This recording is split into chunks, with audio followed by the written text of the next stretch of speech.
let's go fight. Oh, black people, we've got to fight. Zumbi, you see us.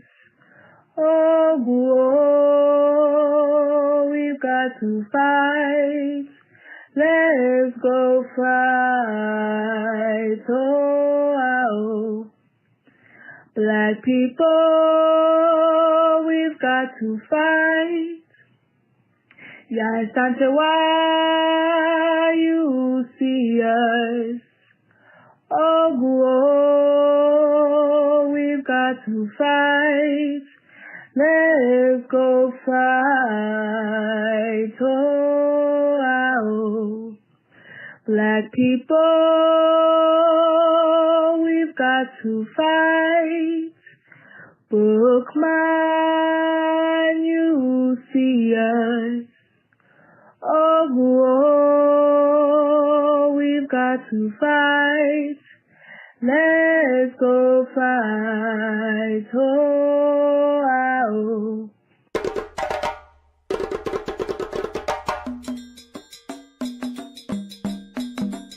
we have to have the courage to construct our own reality. And that's what Garvey was talking about. Because he said he looked around, he didn't see what he thought should be there, and so what did he do? He didn't get depressed about it. He didn't get defeated about it. He said, I'm going to build the government that we need to have. Ooh, where do you get that kind of boldness from? So we got to go all the way back to Garvey, who said he would come again. He said he would be here with us, no matter how long it took. And I'm telling you that the way he comes back is in our work.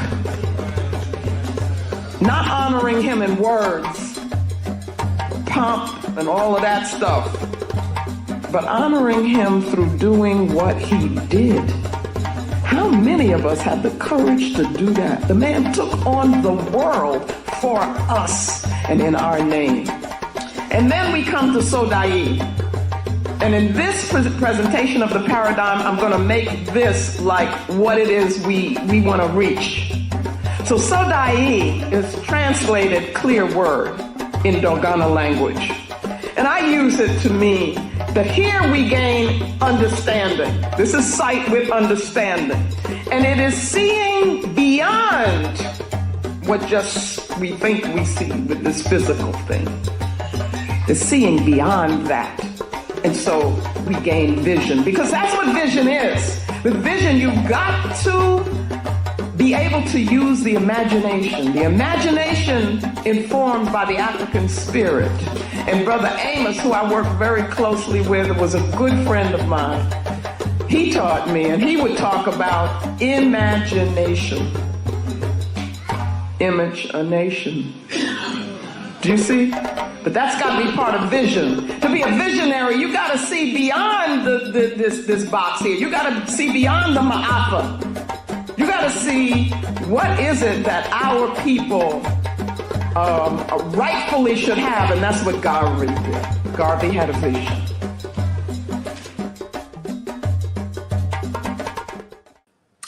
Greetings,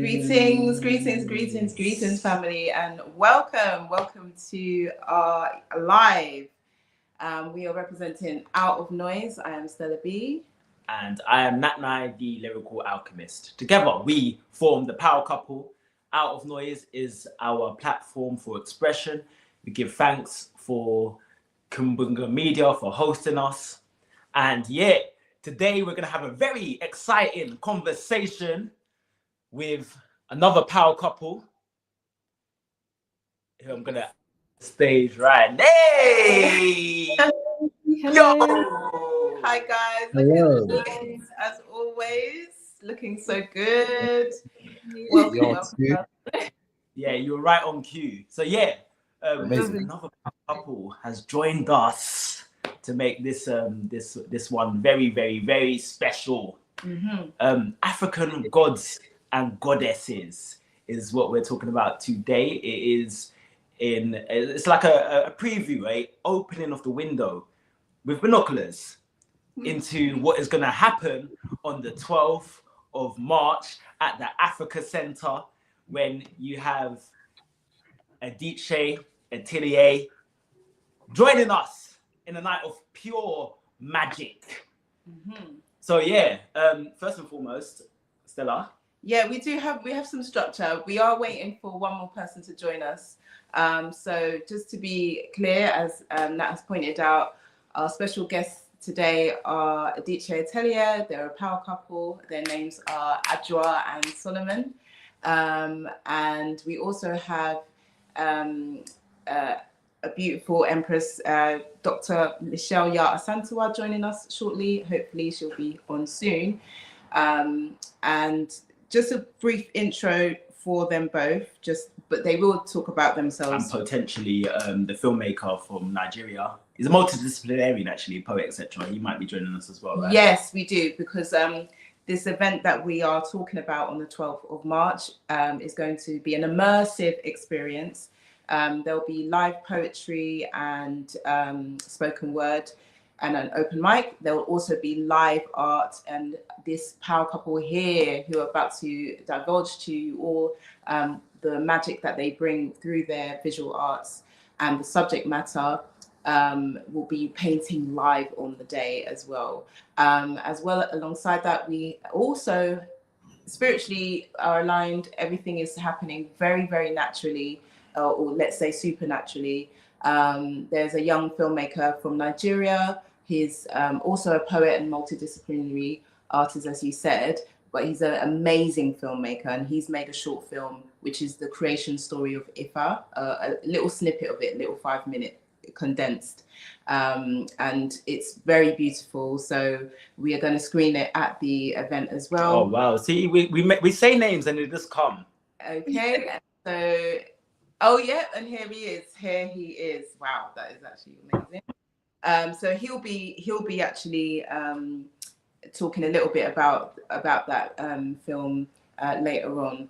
But what we want to do is actually invite people today to understand, overstand the very bastardized, I'll say, subject matter of African spirituality or African gods and goddesses, which is the title of the event, and to take away the myths, a lot of the kind of like the shadow that's been cast on our continent includes things that are about our spirituality, which is very ancient, which spans, like millennia, and stories have lasted for a reason. So we really wanted to get together with everybody and discuss and discuss this subject. So we've got a really nice comment from the founder of Kimbunga Media. Look at all this black love on the screen. Thank you. I actually heard your voice say that. I heard you. Rise up, Chakra. Yes. So, so it's good to know you're there as well for any kind of technical things that might want to happen or occur, which is always a blessing. These things happen. So, as we wait for Michelle to come through, we'll do just a quick intro, and then we'll hand it over to you both to kind of talk a bit more about yourselves and what you do, and then we'll progress into the sort of the questions around the subject. So I've just screen grabbed this as well from these guys are so professional. If I tell you people, the standards, hey, oh my gosh, it is just so amazing to see, and to work with you. We'll talk a little bit about how we met as well, but it's such a pleasure to work with you because of the standards that you're setting, and it's teaching us a lot about just in this social media age, just how to just approach you know, being a power couple that is very much in front of the camera and doing the work. So just big ups to you both for that. So Adjoa and Solomon are a creative couple behind Adichie Atelier, which is a combination of their names. They are artists, storytellers, and content creators, and inspired by African mythology, folklore, and culture. And by sharing these underrepresented narratives through their art, their amazing art, uniquely painted simultaneously on the same canvas, they paint together, guys. It's amazing. They hope to encourage others to delve deeper into African mythology. As storytellers, they strive to keep these tales alive for future generations. And you are doing it and doing it well. Thank you very much. Honestly, so I'm going to hand over for you guys to tell us a bit more about what you do. Just give us an introduction of who you guys are. Thank you. So, I mean, you did the work for us. You said Jump on. But yes, we are a couple, and we do paint together. So we kind of came together first for through our interest of art, because we actually met at an art exhibition. We were exhibiting our work separately. At the same time, that's when we first realized that, oh yeah, there's another cool artist over there. And we always centered Blackness around our art, even as individuals. So that's something we've definitely carried on as a partnership. We were always so interested in mythology in general, but being in a Western society and living in the UK, we only had access to Greek, Roman mythology. We loved Percy Jackson, Hades, all of those things. Hercules. Watching anime, watching all of that. We're able to consume so much of other cultures. But when asked the question, do you know anything about your own cultures, any gods, goddesses from your culture, your traditions? The answer at the start was no. We literally knew nothing. And we had to really unpick that. And there's something about knowing that, yes, sure, we don't know anything at this point in time, but what do you do from that point on? And that's where the power of the story really comes in. It's where are you at, and what's the knowledge that you need to gain to correct that, because you can't always just say, oh yeah, I didn't know because I wasn't taught. There's a point where you have to start teaching yourself. So that was the journey that we really started to take. And then through that, we just were depicting these amazing deities and folklore stories through our art.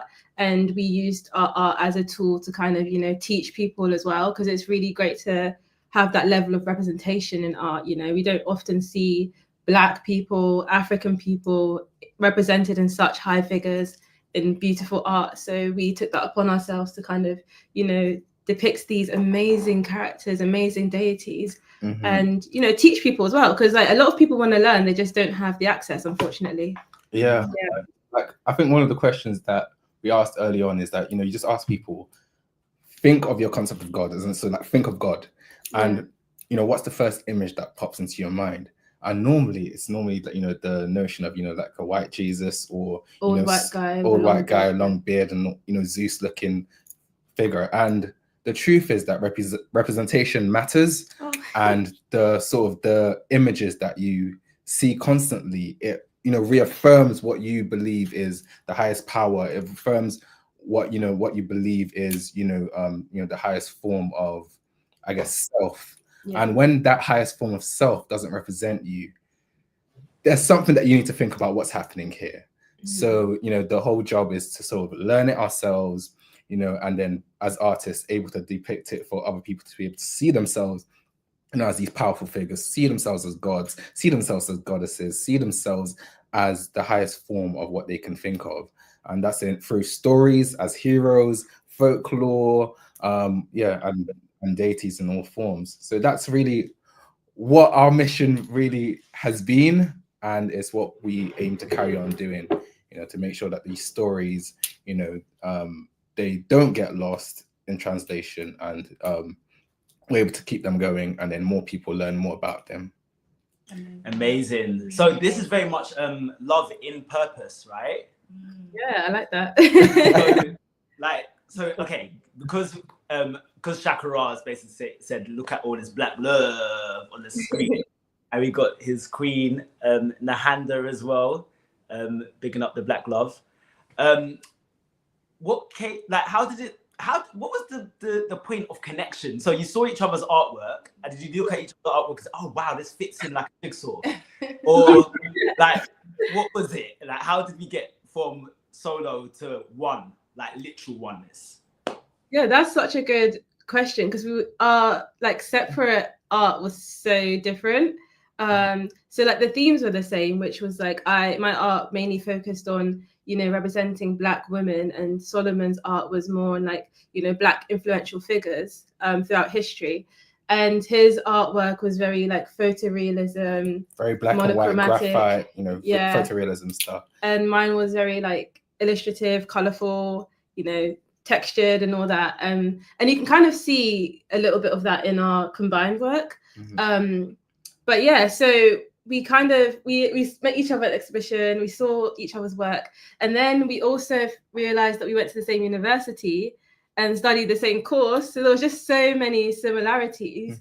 And then eventually Solomon was like, he wanted to try painting again. Yeah, because it had been so long since I've actually painted, because most of my stuff is, you know, black and white graphite work.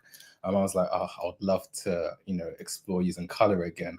Because, you know, seeing her just paint, I'm like, oh, some beautiful coloring going on. I'd really love to do it. And then, so what she did is, you know, same day, like same night, she goes out, she buys canvases, she buys paints, she buys some drinks, and she was like, yeah, we're painting tonight. So we had like a sip and paint sort of date night where we were just painting together. It was vibes. It was really nice. Yeah. So like it started like we were painting obviously as on separate canvases, but then there was one big canvas, and we were like, oh, what do we do?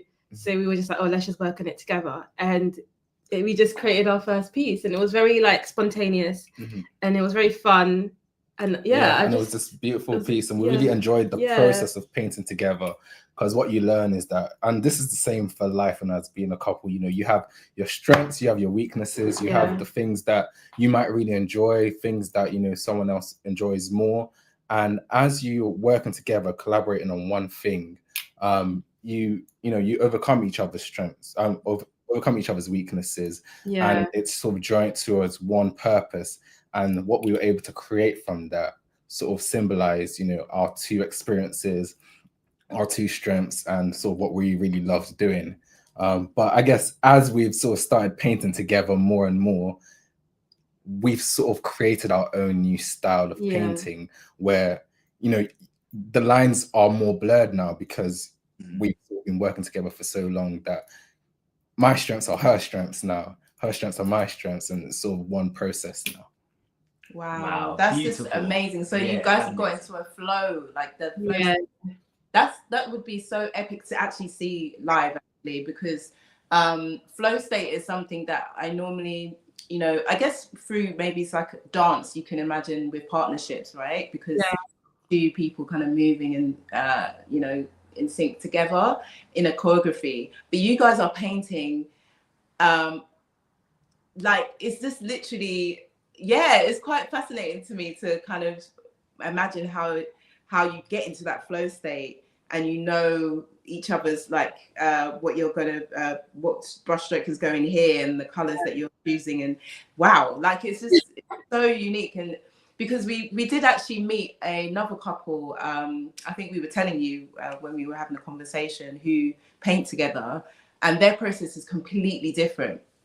They separate it. They'll come get the one person starts it, leaves the room, like it's like, right, then the person comes in, and whatever they do, you know, they have to like allow their rules, because basically when they first started to do it, they said they had a lot of arguments, and you know, first he would be like, why have you done that to my to my baseline, what have you, and they'd argue and stuff like that. So it was really fascinating to see that you two actually just kind of blend. Blend the whole thing. I think the way we say that, it only works if you sort of let your ego die. So it's not that you sort of see it as, oh, it's my work, it's her work. It's it's sort of like one piece together, and it's more of we're one artist, and the work sort of creates what it needs to be at the end. So whether it's sort of the direction I want it to go, whether it's the direction she wants it to go, it's sort of like improv. You say, yes, this happened, and which way can it go from here? You always build on each other's work rather than saying it's mine. It's, you know, that's my piece, and that's how that process becomes that beautiful dance, working with each other. Ooh, guys, I can't wait to see it. I can't wait. So we've been joined by the fabulous, the beautiful queen herself. Yes, Dr. Michelle Santua. And welcome. I want to say belated happy birthday, happy solar return to your mum, Mama Lou. Yesterday, I did see online that she turned 93. Still going beautifully strong, that beautiful smile of hers. We give thanks, and we give thanks for your presence here today. So just to kind of introduce you again, we have the power couple, Adjoa and Solomon, who are Adichie Telia. Who've just been breaking down their connection and how they got together, and a bit about what they do as well, for the audience. And so now we beautifully going to segue into you, Queen, to give us a brief introduction about yourself as well and what you do. I do have something to read, but probably best that you just Oh, thank you so much for inviting me. I'm pleased to meet you two lovely people and see you two again, lovely people. Thank you to everyone who's out there listening, for being here. So I would say that I am a writer, educator, and I do most of the work that I do, whatever it is grounded in African spiritual practices, which was my PhD. My PhD focused on Guyanese Comfa, because although we know about a lot of the others, or we know some things about the others, I found that due to an experience of what I would now call a kind of like a spiritual awakening, I was forced down the direction of trying to get an angle on what happened to me, what that experience was. I knew it wasn't a mental ill health as the system would have allowed me to believe. I knew it intuitively that this was a spiritual thing.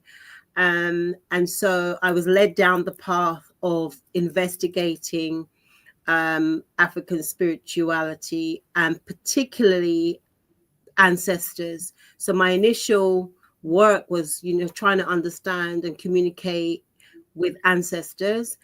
And then eventually I merged into Ifa system, particularly working with Oshun, because I suppose it made sense for me to go down that route, because the Guyanese tradition is to do with Mami Wata or Wata Mama, which Oshun, or any of the river entities are related. They're interlinked. So it was natural for me to do that. And so I connected with Oshun. Initially, it was because I thought, she's the one that connects with fertility. And so that's where I'm going to go. I'm going to go to her because I want to have a baby and stuff like that. But that wasn't really the ultimate plan. And so I used to go and honor her down by the river here, and the Wando River, by myself for a long time, until Ancestral Voices got hold of me and realized I was doing this by myself. And then they organized one of their documentaries. They asked if I could, help to do something around that as well, that they could film. And so I gathered a few people that I knew would be interested. And that was the first time I opened it out to more people. And then the spirit in your head said, why aren't you doing this with more people? And that was when we birthed it wider, which was now in its 9th year. And we've been doing that to connect with the annual Ocean festival that takes place in Oshogbo. And so, yeah, we do that at Morden Hall Park every August, like the second Sunday in August. That's like a really quick whistle top. Yeah. Top. It is because, you know, Dr. Michelle Yao Santua is also an author, a publisher. She's got a publishing company that's turned 10 this year. Last year gone. 10 November. So 2014 was when we did. Yeah, I forget all the bits that I do. So yeah, thank you. Way with words. So yeah. a lot of her writings out there. And she also offers services for those who are writing as well, doing proofreading, etc. So yeah, but the other thing I forgot to mention, sorry, is more recently, because obviously there's the Way with Words, which is the publishing arm, and where I published a number of my books, including my PhD on Comfort, excuse me. But recently I've kind of been guided to do the proper thing of bringing people to their spiritual awakening a bit faster. Because a lot of us are just longing it out, like in the questioning phase. We haven't got the time. We haven't got time. They're like, no, sorry. So now I actually have another platform, which is the Michelle Santua. It's the spiritual intuitive community, because I suppose I see myself as a creative and intuitive at the same time. So I've set up a community for people who dedicated. It's not like we have WhatsApp groups. I do meditations. We have these themed events. We're going to do a fasting challenge. So all of the things that have helped me to be where I am, and that sense of feeling grounded in my spirituality, where, you know, I can walk and I'm walking very confidently in it, you know. I want that to extrapolate that to as many of us as can happen fast. Yeah. So they're basically using me as a resource to tap into your own spiritual system, because it's there. But if you're not guided, as I was unguided, to be honest, you have to navigate, and it takes a longer time. And some people might not be as fortunate as I was to not end up. Well, a lot of people are not as fortunate as I was to not end up in the institutions, because they've, you know, the ancestors have called them, or something has triggered that awakening, and it's led you down the mental health route. So I'm trying to like circumnavigate that. So I forgot to mention that part of me. Amazing. Thank you. Thank you so much. Thank you for being with us, but also I'd like to say thank you for all the great works you have been doing and continue to do for us, for our community. It's very important. Amazing work, and yeah, you deserve the flowers. You deserve them. You deserve them. Thank you. Absolutely. And so we do have Crosswordz. Can you hear us?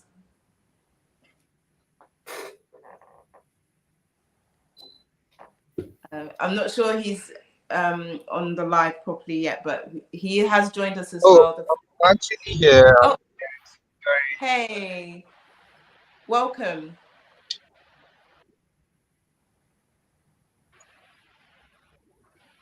Yeah, hi, good evening, everyone. I am so sorry. It's quite noisy where I am right now. I'm actually just leaving set. I went to shoot a film somewhere, so I'm on my way back. It's quite noisy. I hope you can hear me. We can hear you. It's a little delayed, but we can hear you. So if you could just give us an overview who you are, Crosswordz, sorry. Yeah, I know it sounds good to us actually in terms of the noise. So if you could just give us a little introduction.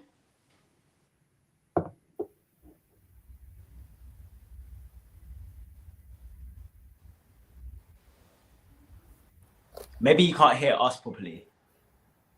No, I just think it's a delay. That long a delay? Yeah, Crosswordz, come join us when you're actually settled, and yeah, you can chat, because yeah, it's a long delay. Okay. Yeah.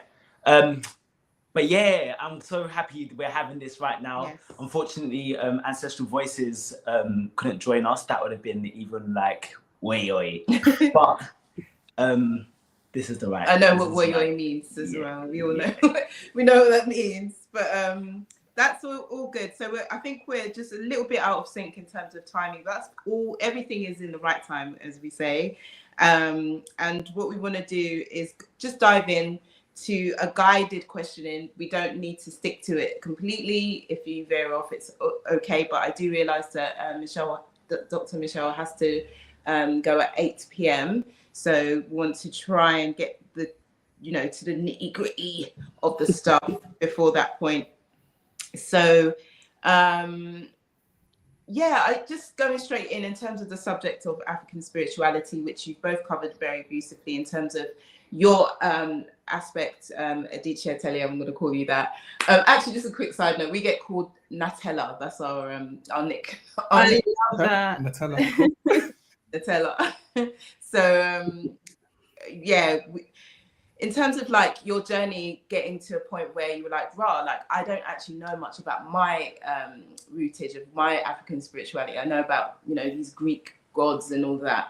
But, what about my stuff, and that taking you on this deep journey? Have you had difficulty when dealing with like friends and family in terms of that? And I'll put that to both of you in terms of the answer there. And also regarding you, Adjoa and Solomon, was it both of you at the same time saying we're both going to do that? Yeah. Because it kind of went hand in hand with when we started working together, like painting together, because we realized we wanted to use our gift, our art, to kind of tell these stories. Mm-hmm. So we've been learning together at the same time as well. It became a way of adding depth to the work that we were creating. For sure. Because it was a topic that we wanted to cover anyway. And we didn't want to connect our work with just normal like Western mythology, traditions, and culture. That's enough of we that. have our own rich culture that we could explore, we could depict, and needs more representation and visual representation. So that's sort of how it happened. We were creating art, and then we said, okay, we're going to start curating it towards what we're learning. On the topic of, you said, was there any pushback from friends? To be fair, luckily enough, our family and friends have been very supportive.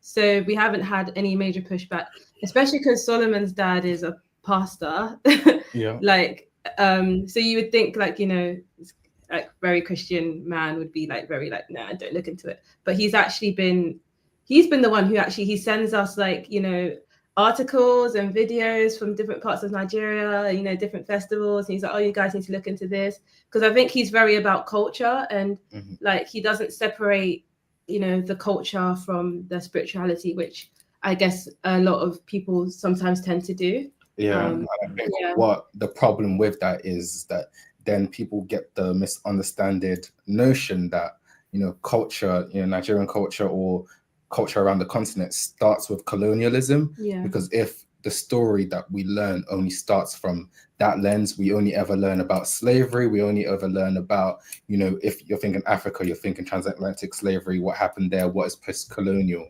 If that's all our messaging has ever been, and that's all you've ever learned, what about all that culture that came before that made Nigeria so great, that made Ghana so great, that made, the tribes beforehand so great? There's so much culture that's linked to the arts, it's linked to, the literacy, the sort of like the stories, and, the visuals that you see.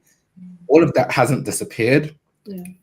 So it's by us learning more about it and asking these questions, it forces everyone else to sort of learn, it didn't just start with, colonialism. What are these stories before? Why is these states in Nigeria called Oshun? Why is it called, the Ogun River? Like, these things are still part of tradition. They're part of the fabric of the society, and you can't just erase them. A lot of our names in like Yoruba names, they're very linked to the deities and, and all the Orishas. Removing that from the story is erasing a part of your culture. So it's understanding that, you know, it's part of culture, so you can ask those questions, learn about it. And what we talk about is always that it's okay to learn other people's cultures as well, and it's okay to learn about your own culture. Belief, spirituality, I think everyone has to have their journey and find it out themselves, and you should be open to learning that journey the way that it needs to go. The same way we're able to learn in religious studies, we're able to learn in school about any other culture, you should be able to learn about cultures in Africa, you know, on the continent. And by erasing the ability to learn about, you know, these cultures in school, because we didn't learn about this in school, but we learned about, you know, Hinduism, we learned about, you know, Sikhism, we learned about Buddhism. By erasing that, you sort of erase the idea that people on the continent had complex thoughts on how to explain the world, society around them, how, you know, the cosmos moved around it. That's what mythology is. That's what spirituality is. That's what all these traditions link up to. By erasing that, you sort of erase that narrative. Absolutely. Brilliantly put. Really brilliantly put. I'm going to segue on to Michelle. Oh, thank you so much, and yeah, thank you for that. To Adichie, because one of the things I've observed, certainly in my family, is I have, like, I mean, my nieces and nephews, there's a set of them who are really, really brilliant artists. They're really good artists, and, you know, one of them, you know, that did the cover, well, two of them did covers for book covers, but it's they haven't kind of really gone into the, like, what you're doing, but they're really capable of doing it. But what they have gone into, or what some of them are really interested in, is like the anime. And I think to myself, that's okay, that's really good, but imagine you flipping that and just switching it into exactly what you guys are doing. You're like I'm looking at two like you know, like I've got new nieces and nephews, and that's like amazing. You know, when I see, I'm just thinking this is amazing, because I have it in my family, and you know, so when you're talking about you know, pushback and stuff like that, the pushback in my situation, and I know I will sing it till it stops, is just ridiculous. Like in my family, the pushback is like, it's epic. Yeah. And it's almost so ignorant and boring now. It's just like, really? Or still, you know, like, for example, what we did yesterday Sunday, it was actually for my mum's birthday. That is an element of comfort. Yeah. So our thing in Guyana is comfort, which is linked with ancestors, is linked with Mami Wata, but it's also linked with honoring other ethnic groups that form Guyana. Yeah, because you can't get you couldn't, it's impossible. Yeah.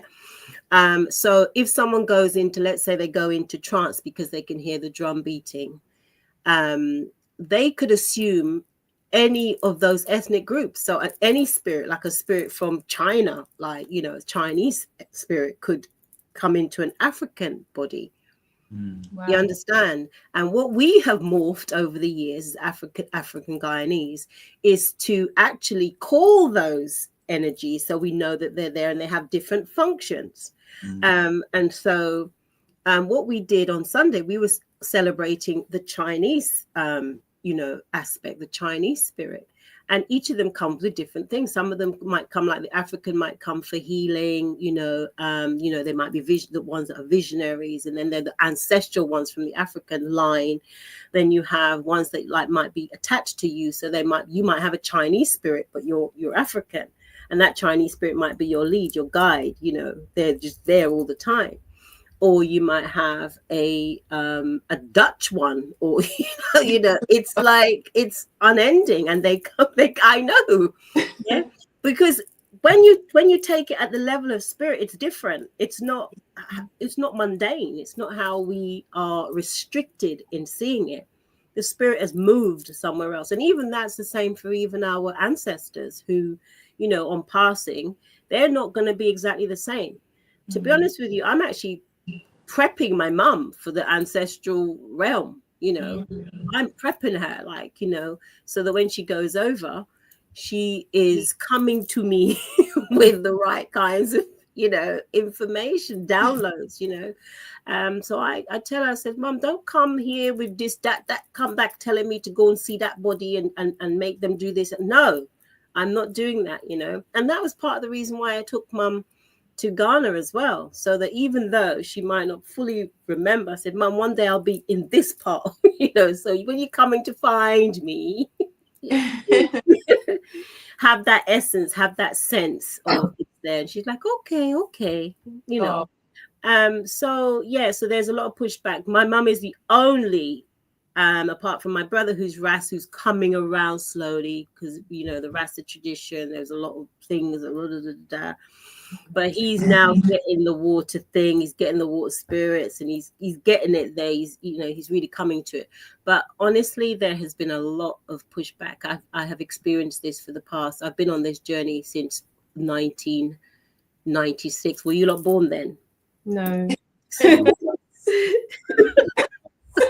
We were. Just- We were born. Yeah, 1996, 97. Observe your Saturn return. It is a real thing. Okay, yes. 27, 26, 27, 28, those ages. Flip. It's a real thing. Okay.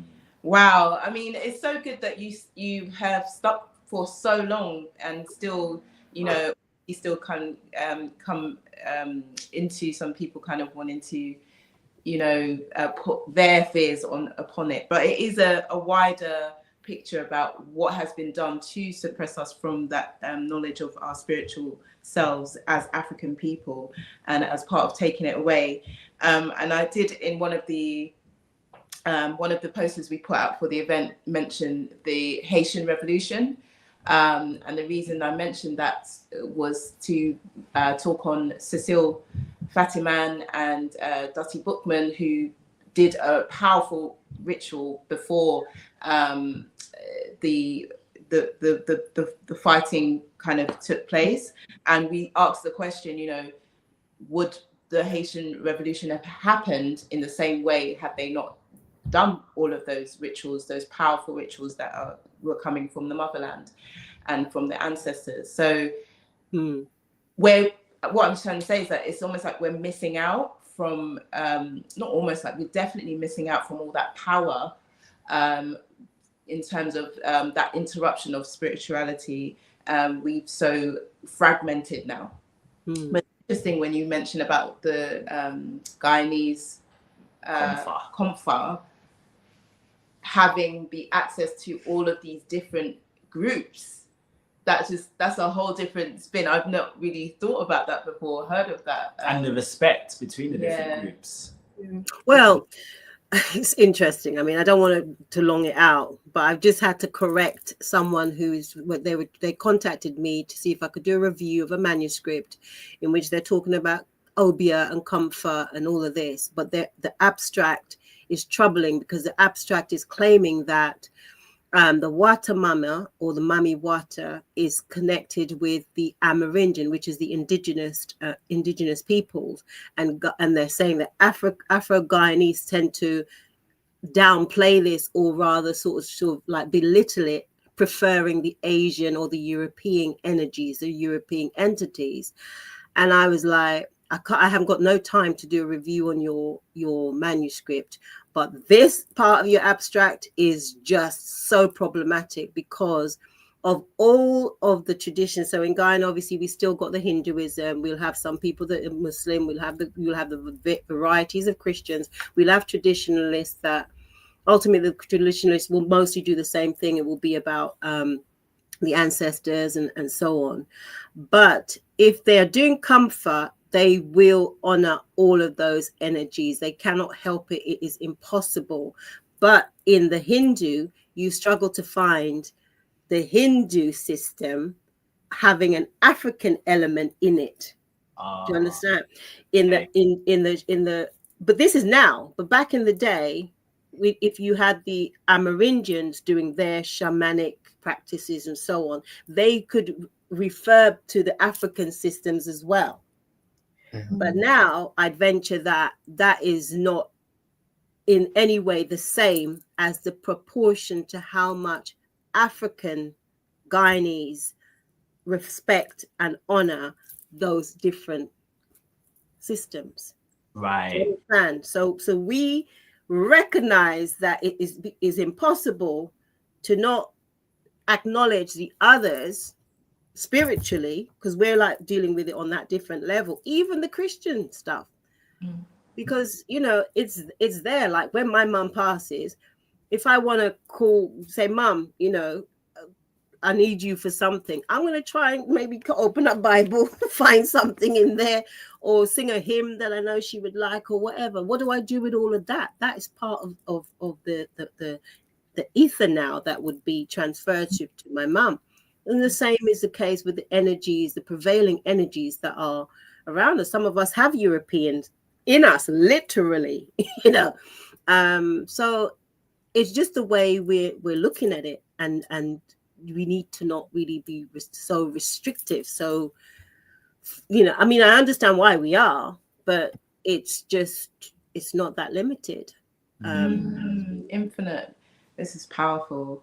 So we want to just go on to a little bit about some interesting or surprising mythology stories that you guys have kind of come across in your studies and your deep diving into the stories. I did want to have some of your images in the background as well, but it just seems to just be going on our faces when I put it up. But what I will do is at the end, I'll definitely make sure that we pop them up so people can see these amazing art pieces that you guys have done. Some of them, they've done tons. Like, I don't know how many. I mean, if you've got a sharp eye, you can see the background. Yeah. Yeah, you can see Moja, is that one? Beautiful works that they've got, stunning. So yeah, there's some of the great mythologies you've come across. What was the most surprising story you've learned about in terms of the mythology that you've dived into? It will be. Are you thinking the Eshu to me? Yeah. Okay, I was thinking the same thing. I guess the story that we like the most, or we like telling the most, is normally the story of Eshu. And the reason why is because, one, Eshu is one of the most misunderstood Orishas and deities in African mythology, spirituality in total. And that's because of so much of the demonization that has sort of like been done through the translation of Eshu as the devil, which isn't right, because Eshu is the messenger, he's the conduit.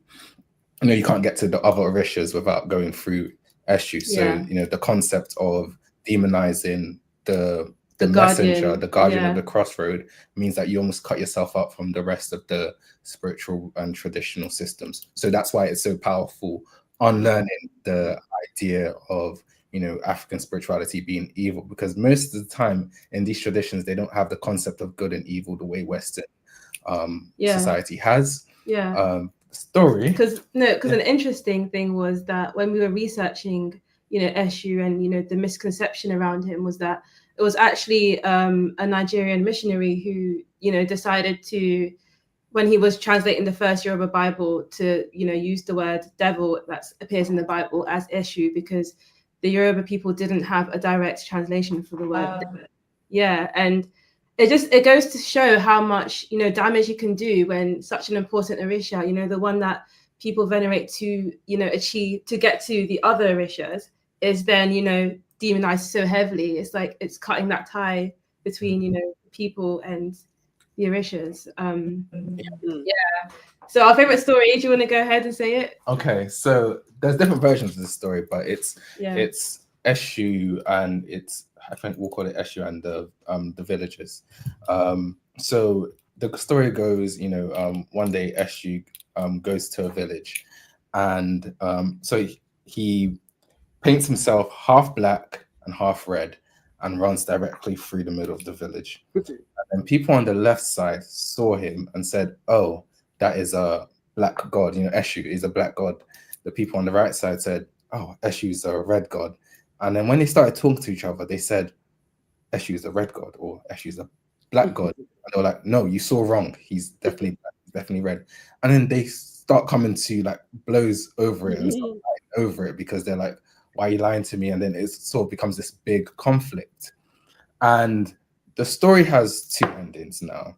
The first ending is that Eshu comes back and he tells, he shows them that, oh, look at me, I paint myself half black, half red. So that's why you guys saw something different.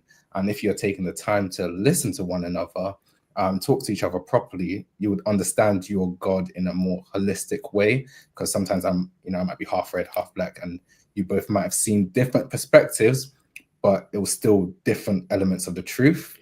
And that's a powerful message that sort of tells you that, we might be seeing from different viewpoints, but we still might have different aspects of the truth. And it's only by coming together that you can piece together the full picture. Yeah. The second story, in a very Eshu fashion, he sort of goes to the next village and does the same thing. And the reason why we like this story so much is because it sort of shows the message that, one, you do need to sort of like listen to one another and come to an understanding of, whatever you're listening to or whatever you're, whatever we're looking at, there might be different versions of the truth, open to listen to one another. But then the other is sort of the character of Eshu himself, is that he allows you to understand the truth, or he gives you a chance to understand what the truth is, but your character would lead you to the decisions that you make. And always about spoon feeding someone, oh, this is the only way to do something. It's you either learn the lesson or you learn the hard way. And sometimes that's what morality and what truth is. You have to sort of learn it one way or another, or else you will just be fighting each other. Powerful.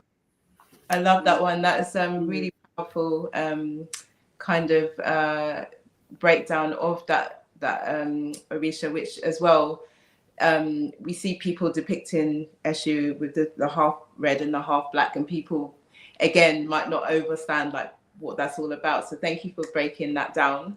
That was really, really interesting, and I'm sure there's so many of these to kind of pick from.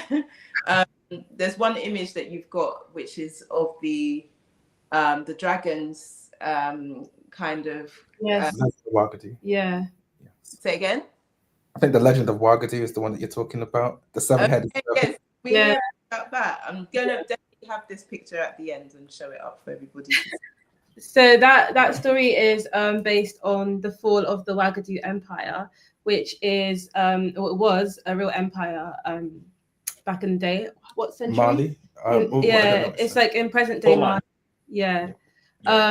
So obviously the empire fell, and this is like a folk tale that's carried on that kind of explains why the empire fell. And basically there's this seven-headed serpent called Bida, and the people of Wagadu used to give to Bida every year a sacrifice, which was a maiden, and in return for rain and gold. And that's what made the empire prosperous.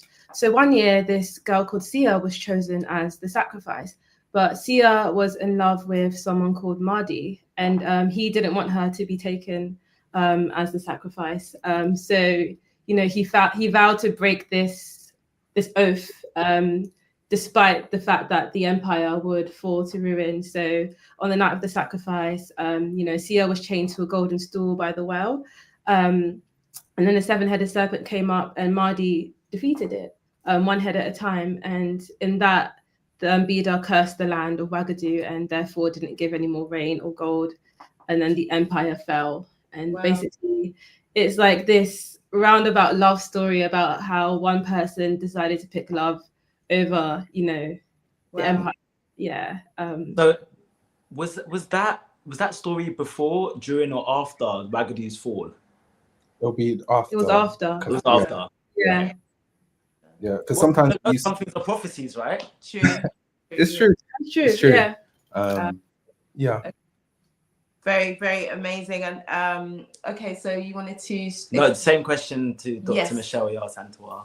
Oh gosh. I mean, Oshun is the one that, but yeah, if not, then who?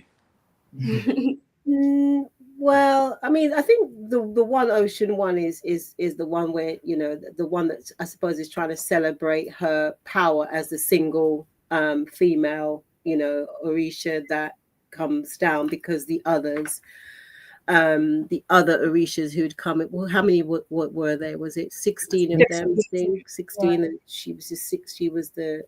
They were all male, and issues that were taking place on Earth. They wanted to go back to Oludumare to find out, how they could deal with the issues of Earth. But they came without Oshun, because they didn't think she was important enough. And when Oludumare was asking after her, that's really literally what they said. Oh, why are you asking about her? She's like basically insignificant. But what they didn't realize is that she was kind of favored, I suppose. And also because she's just powerful. Without her, without Ocean, without the water, which is what the lesson is, how can anything be, So if Ocean withdraws herself, then we have drought. Or if she excessively uses herself, then we have severe flooding.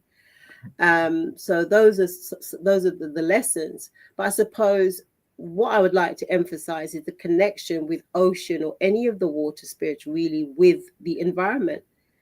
Yeah. And that is something that when we talk about the denigration of African spirituality, when in this time we're talking about climate change, we're talking about climate action, we're talking about environmentalism, that is the biggest thing that is overlooked and disregarded in African spiritual systems, is about the importance that we were playing with, whether it's Osayin, who's being a tree, and a healer, like the herbsman, that is part of nature, whether it's Oya and her transformative power. They're all forces of nature. So it doesn't matter which ones that we're looking at. These are symbolic and significant aspects of a real thing. Nature is real, no matter, the water element is real. Fire is real.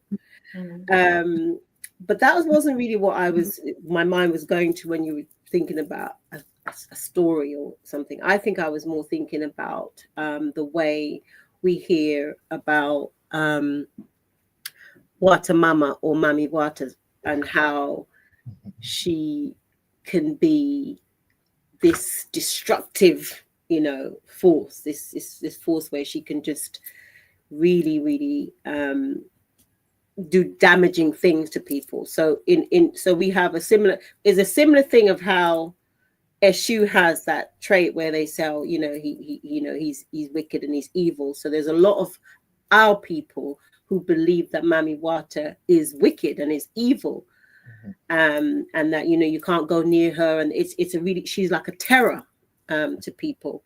But when I think of Mami Wata Mama, I think of that mother, I think of that graceful energy.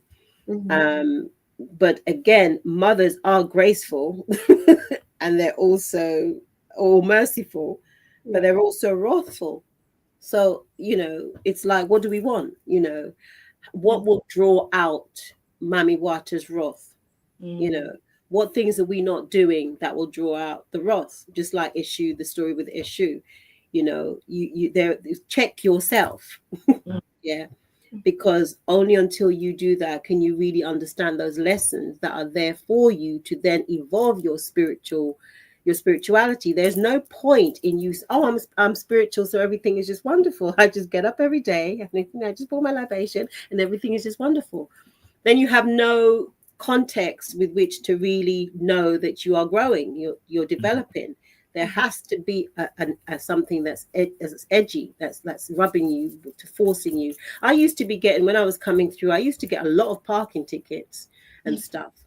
And I just used to be like, what are they trying? Why are you get, every time I got part, I thought I had done something wrong. I violated, the system. And in truth, I had, and I could always play back the tape of something that I had done that led me to this reality. And so it's about understanding from the whether it's Mami Wata, whether it's any of the energies, it's how are they helping you to elevate your consciousness? How are they doing that? And what are the trials indeed that they're going to put you through to do that? But then there's the story with Mami Wata, where apparently she takes you. This is the one. She takes you and you disappear for however long because she's training you up down there for whatever. And I've written a short story. My most recent publication is a series of short stories. And this is one that I'd written a long, long time ago. And it's called The Wata Mum and the President of the Republic. And I will one day actually read that story out in public. But I link that also to the environment. But indeed, this character is taken underwater and that's going into your subconscious. It's all symbolic. You're going into yourself to know yourself, to come out differently. And there's so many ways that we do that, as spiritual adherents and spiritual practitioners. We need to go in to then come out, to then be that, that evolved, if you like, spiritual conduit for others and ourselves. Wow. That is so powerful. And yeah, you've just given a lot of food for thought there. Well, yeah, because you're going to sharp. Are you going sharp 8? Yes. No, it's okay. It's fine. I can go when you want to. Okay, cool. Great. So yeah. Yeah, but Crosswordz, are you with us? Can you hear us? I mean, I like that he's trying though. Yeah. What, okay. are you talking about me? Yes. Can you hear us now? I'm sorry, I had no idea. I literally just got to the house. Hi. Good evening, everyone. Good evening. Okay, so first off, I am so sorry. Like, I am literally just stepping into my apartment right now. I have been on set all day. Like, literally, I still have my camera bag with me. Okay. So, yeah. Sorry. Grateful that you could join us. Yeah, I'm grateful I am here also. Yeah. Yes. So are you in tune with what we're just talking about just now? Yes, I've been following everything since the beginning. I've not missed anything. I've been following everything. Okay, excellent. So yeah, can you please give a quick intro? And yeah, we connected because our good friend Desta recommended you, and yeah, your short film is just brilliant. It's brilliant, and it is exactly what we're talking about right now. So yeah, quick intro, and then why did you choose the Orishas that you chose to go into in your short film? Okay, all right. Good evening, everyone. I'm sorry I look horrible. I'm really stressed out. Been outside all day. My name is David Ikani, but basically everyone calls me Crosswordz. I'm a spoken word artist, a filmmaker, a musical artist, amongst other things. I'm also a social activist, mainly focused on issues concerning African heritage, and also I also dabble in areas concerning gender equality and religious intolerance. So quickly, that's an introduction of who I am. I'm also Nigerian. And yeah, quickly to my film. So my film Isheda, just like the beginning, just like the name, for anyone who understands you, right? I don't know if there's anyone who understands Yoruba on this call, but for anyone who understands Yoruba, Isheda means beginning. That's the meaning of Isheda. It means beginning. And for me, why I wrote and directed the film Isheda is mainly because, first off, I feel like African stories are usually not being told, especially in mainstream Hollywood. African stories, Nigerian stories, folklore are not being told by people who understand the essence of it, by people who know the true authenticity of the contents of the stories and stuff like that. So it's always been a passion of mine to tell stories and tell African stories the right way. So when I had the first opportunity to direct my first film and I had little funding here and there, although it was an independent thing and friends coming together to help me support the film, when I had the opportunity to make my first film, it was a no-brainer that I wanted to make a film that touched on African heritage, specifically one that relates closely to my mom, because my mom is Yoruba.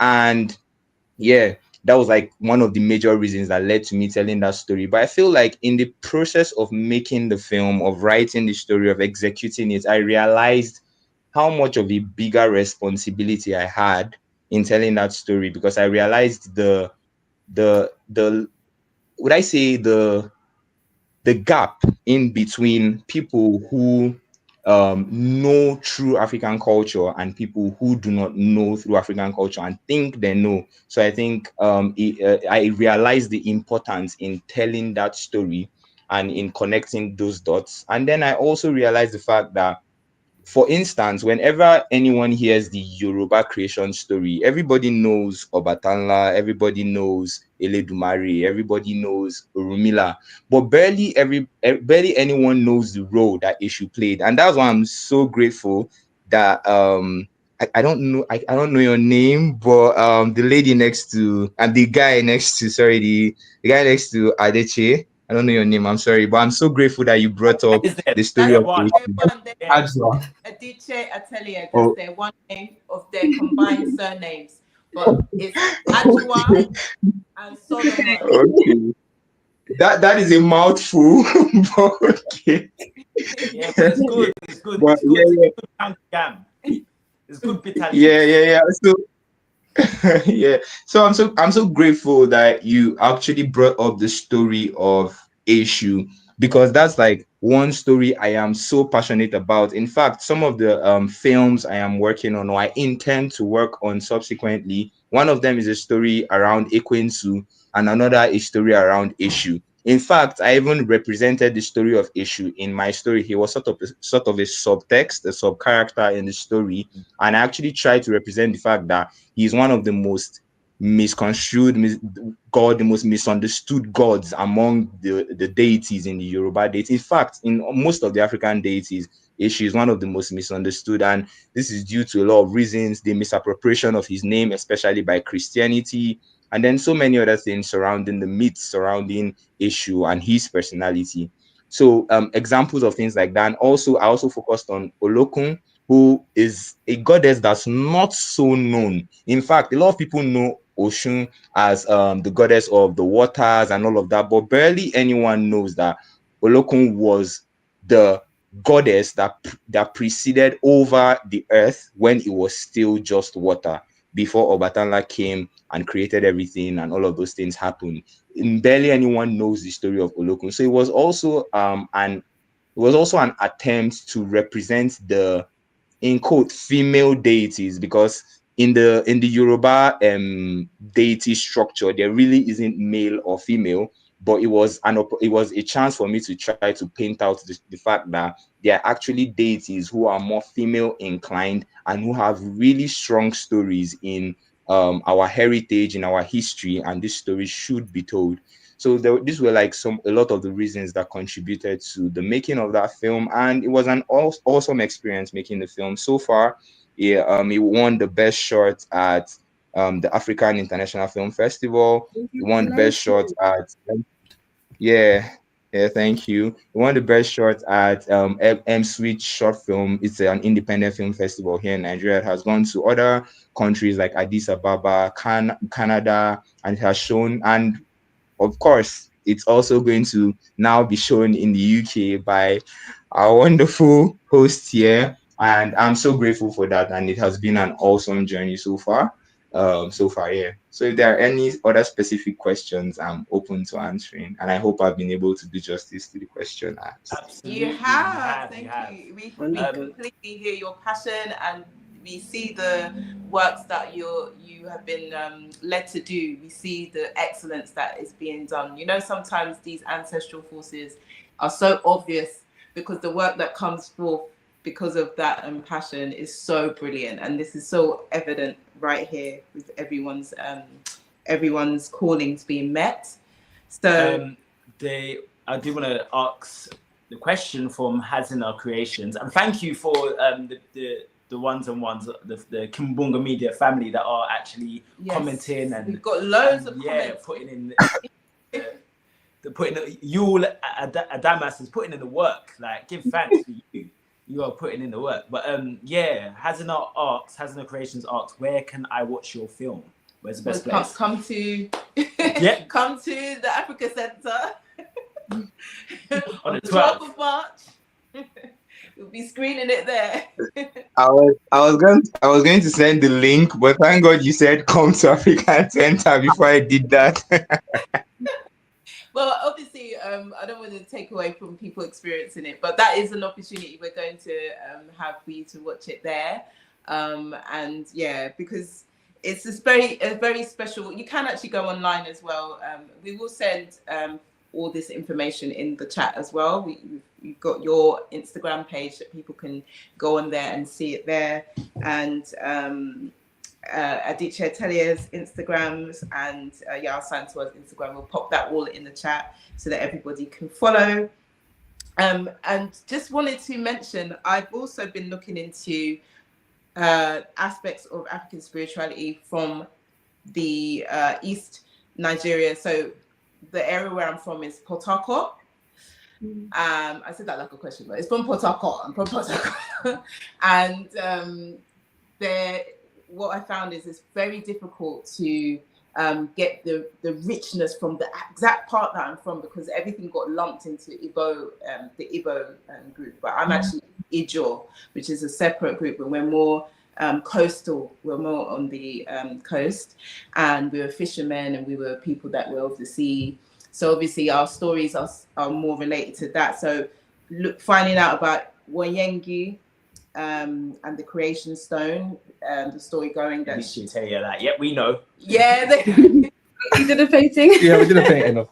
Okay. Oh my God. So yeah, like so fascinating, her story, right? And so beautiful. And I came across it before, but this time I came across the element of Boimba. I'm so sorry. People forgive the accents, okay? This British tongue of mine, I need to relax it a bit. But the story goes that she wanted to, basically, Wayengi, she gives the choices. She is like an Obatala. She created out of clay the people, the humans. And she gives them a choice whether they're going to go, whatever the purpose they want from life, she gives them choice to decide before they come through as humans. And they've already made their mind up. So these people, these twins get born, one of which is called Ogboinba, and she decides she wants all of the, she wants all the aspects of like being an incredible like healer and being one with nature and being like able to have these superpowers as a human in a human form, but she can't have children. And in making that decision, she begins to regret it as she goes older, and her twin is like having all these children and stuff, and she helps the children with the healing and all of this, but she desperately wants children. So she decides she's going to go back to Wayengi and change her mind basically, but you can't do that. So she goes to there's a forest god she sees called Esembi, and she talks to him, and he's like, no, you can't do that.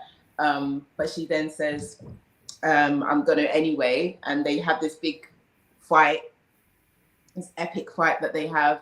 And then she discovers she takes the power of these deities when she wins. And because she's so blessed and talented and able, she takes all these powers of all these different deities, and she eventually goes to Wayengi's place where people are being created and witnesses all of that. And her what she wants to do is go to Wayengi and confront her.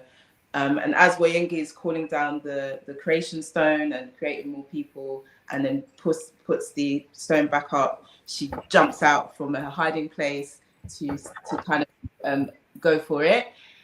And in that moment, Woyengi already knew she was there. She's she's the creator. I was like, what? I know the whole time he was there, whatever, and takes her powers away instantaneously. And so in that fear, Ogboinba kind of runs away, and in running away hides behind a pregnant lady, because she knows that Woyengi is never going to, interfere with a life force like that. And so then the myth and legend carries on that whenever people are having trouble with fertility or things like that, they call upon Ogboinba. And so that was a really beautiful story, and I'm looking forward to seeing your depiction of her. Maybe I've seen it. Maybe it was a custom painting for someone actually, so it's on our Instagram page, but we can send you a picture of it. That would be amazing, because it was so it made me think of a lot of these folklores, a lot of these these missing stories that we have, or these creation stories that have lasted like they've lasted so long and been passed down to explain different things, to help people, help the people understand maybe these greater questions that are beyond them, as to, maybe if someone's suffering from, or not suffering, but someone's not able to have children, or if there's this thing or anything like that. There are all these stories that are showing that this is beyond and greater than yourself. And, within that story with Ogboinba is kind of the lesson of, she had all these powers, she had all these greatness, and she was healing lots of children, and she was kind of playing a motherly role, but she still was so craving something else, and it's like, where was her focus on? And these lessons are very much within these rich stories, which is another reason why I love it. And it's so important to access them, and focus. I'm just speaking to people who might be watching, to look deep within, where, as much as possible, the area that you come from in terms of your family, to dig deep and find what's there as well. I'm so glad, that when my grandma, rest her soul, passed, that was when I finally found out that I was an Igbo. Like, this whole time I thought I was Igbo, like, because that's the language we speak, that's the everything. And then to find out the truth that it's actually Okrika, that is my language, and it's actually Ibani on my dad's side, and it's very distinct from the other groups. And so now we can go into these aspects of the creation story, and you see how many people are searching, So you guys, just to say, it's so it's just epic what you guys are doing, what you're producing, and put it out for people to be able to tap into and find themselves, essentially, because we're all on this search. So just wanted to share that creation story with you. Shakira has left a comment in the group saying Adebola. AEA has traditional religion in West Africa has a couple good chapters on Ijo spirituality. Oh, great. So good to check out. Also, thank you, Stella. That was a wonderful breakdown, by the way. That was a great breakdown. Yeah. American Gods. The Goddess Temple, as I said, yes, also in the series American Gods, and Nancy is depicted. And we've been watching American Gods for years and years. It's been out. We have not tuned in. I don't know why, but because of this event that was coming up, we're just doing a lot of research, because we're going to come up with some poetry and stuff like that. And we see a Nancy in there. Yeah. And Nancy's kind of like the Eshu type. Like, there's a sort of similarity. Yeah, they have similarities. The trickster nature of things, and sort of the wit with it. Yeah, American Gods has a really great depiction of Anansi. They've done it really well. And then there's a book spin-off from that, which is called Anansi Boys, by Neil Gaiman as well, which has a really good depiction of Anansi as a character and his sons as well. So it's a good read and good. It's good. So I was just going to say how interesting it is to hear all of these like writers and productions and so on, that's now like, really honing in on traditional indigenous practices, because I mean, it's not just business. They've been intrigued and interested from time. We need to tap into them and be like, yeah, can you try and do something about the profile that because one of the issues that I have with the way the denigration has gone, through the church, and now the church is recognized that, going to give reparations or whatever they said, that they're going to do some 100 million, whatever it was, I can't remember. But they have not come out and said, when we demonized it, that was wrong. Yeah. So we need you to come and be putting it out there to our people. Yeah. Because our people will listen to what you're saying now, because they were listening to when you were saying this, and now you say, okay, this was a complete and utter, fabrication and what have you. That's what, because unless you hear that from that mouth, a lot of our people are still going to be misguided and thinking that, equating issue with the devil and stuff like that, things that just got nothing to do with our systems. But one of the things as well why I wanted to make that point was because when you were saying, Stella, and you were telling your story and what have you, it's, first of all, storytelling is healing anyway. You're just going to be healed on hearing a story or listening to a poem or listening to a reading. I take to reading. I'd love to get some more of these stories, because I've been reading to my godchildren, the little ones. I've been reading randomly, just reading to them and sending them these stories from different places, and I think that would be really interesting to do for them. But to recognize that a lot of the ill health and depression and some of the stuff that our people are suffering with, or can be helped by knowing some of these deep inner stories and these deep wisdoms, and sometimes it's a calling to hear these deep and inner wisdom. That's why you've gone down that route, and so they're tapping you. And I've seen that a lot in my family, where that's what I could tell is being, is what's needed. But because of the extent to which is demonized, and the extent to which I'm like the only one in my family. So, people will mimic what they're seeing repeated. So because they're only seeing me, if the parents, the elders think, well, she's weird, well, all the children will follow that. But if there are more of me, so it's me and my mum are weird, even though my mum's got the Christian element as well, but then she will also be ashaying up the place. Enjoying her drums and what have you. So, but the power of these narratives and these stories and these myths and these, whatever, to awaken us and to heal is what is really, really like criminal, that we don't have access to. Great. I think one of the major things that I think we want to tell people is this is all about respect.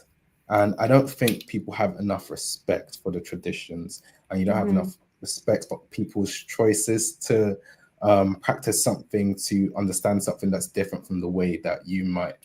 Again, no one ever tells anyone that you have to believe this, you have to be indoctrinated into this. Like, let your journey lead you to the way it needs to be, but do have the respect to allow people to explore these things, have the respect to allow people to see things that might resonate a bit better with them. So with a lot of the stories that we do tell, a lot of the folklore we tell, it is healing to a lot of people, because sometimes the concepts that are underpinned with these stories, the morals that are being told, are things that aren't taught in the same way in Western culture. They don't have the same understanding of it. They don't have the same, stories, the morals, and the things that you can gain from it. So hearing these really would heal someone in terms of how they understand the world, how they understand an experience that isn't the same as, other people might be experiencing in the same way. So that's why it's important to be able to tap, different cultures' understanding of the world, because too long have we only had one, and it being a one way to answer everything, and then also using someone else's culture, using someone else's, you know, thinking as the only way that you can understand yourself or reference yourself. That's, you know, it's not the best way to identify yourself. So that's why everyone should be able to learn these different stories and be able to understand themselves through these. Love that, yeah. Absolutely. Yeah. The Goddess Temple said earlier, Eshu's been getting a lot of attention recently in the latest movie, Marvel Hunter. Has anyone seen Hunter? No, we haven't seen Hunter. But the Castlevania Nocturnal, Yeah, Eshu. Where? Great. That one is great. Where have you seen Castlevania Nocturna? It's on Netflix. On Netflix. Yeah, so they talk a lot about Ogun. Ogun, and a lot of the basically there's a character Haitian, who has connections to, you know, Haitian voodoo, and I think it was before Saint Domingue. Before the revolution, and so she has connections to, you know, ancestral powers through her mum is Haitian, right, and her dad is like Yoruba. So it's really good because it shows like the ancestral connection. Because I think I'm really bad at saying spoilers because I always say spoilers, but I don't think it's a spoiler. But her mum has passed, so she contacts her mum through like this practice, and it's so wonderful to see it like animated. And the power she gains through it. So the reason, as you were saying, the reason why it's so important to also be able to see our stories and, you know, mythology stories through, you know, anime or through different like lenses, you know, books, stories, fiction, film, and all that, is because it allows you to see, you know, these stories in ways that you might be able to consume better. Because some people aren't going to be able to read a dense book and get that knowledge from there. Some people might only get this knowledge through music, through poetry, through seeing films. So it's allowing people access to these stories in the way that they need to. So that's why, you know, it's powerful, you know, whenever we see it done well, because it can be done really badly in different forms of media, and it has so long. So when it's done well, it's really good for people to be able to see it and understand and learn from it. Well, you know, Dr. Michelle Yarsantoa, when you was talking, when you was in flow, what came to my mind was, have you seen Pics? Have you seen cycles where it's like, since the 90s, have you seen up and down in terms of people's attitudes and interests? Like in particular, what comes to my mind is Black Panther. When Black Panther came out, everyone was African. Like everyone was African. Everyone knew themselves. Yes, I can speak. I can speak to that. Like, so yeah, and this is where the hypocrisy can come in, and that's why I refer to, you know, people checking themselves and so on. So since so 1996 and 95 is when I'm going through my experiences, and at that time I remember there was The Enemy of the State was the film that was out around about that time, 97 or something, whenever it was around there. There was a lot of very, very intense things that was taking place with me, and you couldn't tell people, you know, about spirituality, about African spirituality. I didn't even realize what was happening to me. I didn't really know that it was, I knew about ancestors, or my ancestors vaguely. I didn't know how to utilize them fully and properly, but it was them intuitively that I called on to help me with what was going on, because I had decided that Jesus was not the one to do it. So I called them. And so people weren't really interested, you know, and that's even why I became a publisher, because my PhD, who was going to publish that? And the PhD has a novella part, a story that features African spirituality. Who was going to publish that? They didn't understand it. They didn't know. But I have seen a real shift, obviously. I mean, even from just doing the ocean stuff, you're seeing different peoples. I'm seeing a lot of young continental Africans who are returning to their tradition, where they find it really difficult to access it within their own families for the same reasons as us in the diaspora. are finding it difficult to access. So I have seen a really big shift and interest. But yeah, definitely the Marvel thing. There are elements. The problem with us is that the problem is cognitive dissonance, because you can select, or you think you can select and go, I'm going to go and watch that film, and I'm going to ignore that when he goes into the ancestral part. I'm just that bit. Those bits are not right, you know. But these bits where, you know, are okay. You know, Cherie, you know, she's Guyanese, so I'll tap into her, you know, her Guyanese-ness. But all the other bits. And one of the things I think about with my family is some members of them, if you tell them to, you know, they might put on African clothes. And I think to myself, okay, you'd wear the African clothes, but you don't want to hear that. You don't want to hear the drums because you have an issue with the drums. But did you know that some of the prints that they're using in the African, when they're making African clothes, they're doing it for symbolic reasons. They, you know, they're connected to things. They have meaning. They're not just always just like a random design, you know. So yeah, so that total disconnection, but at the same time, you know, that calling that's been hitting you, and also the ancestors just been throwing things at you, like, you know, over and over again. Okay, we'll do it this way, you know, we'll put an Oya element in Black Panther, we'll give you Black Panther, like, you know, we'll do this and we'll do that, because it's not just us, it's you two are like doing this, because there's your ancestor, the ones that were spiritual warriors, are who you're repping when you do these things. They're just using you as a vessel to get the things through.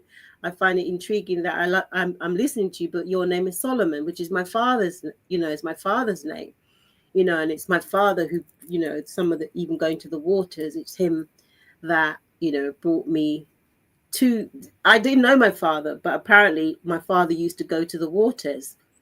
And, you know, he was the one who used to take offerings to the water and stuff like that. This is what my mum's told me. So, you know, and this is what I'm doing, you know, intuitively. So there is a shift, and it's growing, and it can only, you know, it can only grow with the work that we're collectively, you know, doing, you know. So I really give thanks for, I'm just amazed that you're young people, like, it sounds really patronizing, but I don't really mean it to sound like that. You know, it's just brilliant. When I saw you guys, I just thought, wow, you know, it's just great, you know. So where are you from then? You're Ghanaian, so he's Ghanaian and Nigerian. Yeah, I'm from Ghana, he's from Nigeria. Yoruba. Yeah. Ashanti. Ashanti and Yoruba. Amazing. Oh, wow, guys. I mean, this is just so, not guys, my people. This is so fascinating. I mean, we could keep it going, but I know that we've all got so much to do, and we should kind of make sure that we get everyone to mention a few things about what's coming up and what people can tune into. And then, you know, just a quick comment. Anthony McPhail, big up. Thank you for joining us. Yeah. Saying that the first time that he ever came across a scene of depicting African spirituality was represented in a film called Lord Shango. The film was in 1975. Okay. Wow. And to be honest, it's true, actually. People do get these ancestral calls over the years, and you do discover, like, I even found a song from Etta, oh no, what's her name? Not Etta James. Oh, you know the actress, the dancer, she's like tiny and she looks like a cat. She's from like the Hollywood days. Ella, not Ella, what's her name? Oh my gosh, her name is the Catwoman. Yes. Yeah, she played Catwoman. Eartha Kitt. Eartha Kitt. Okay. You're like, do you know Eartha Kitt? Yeah. You're like old heads, really.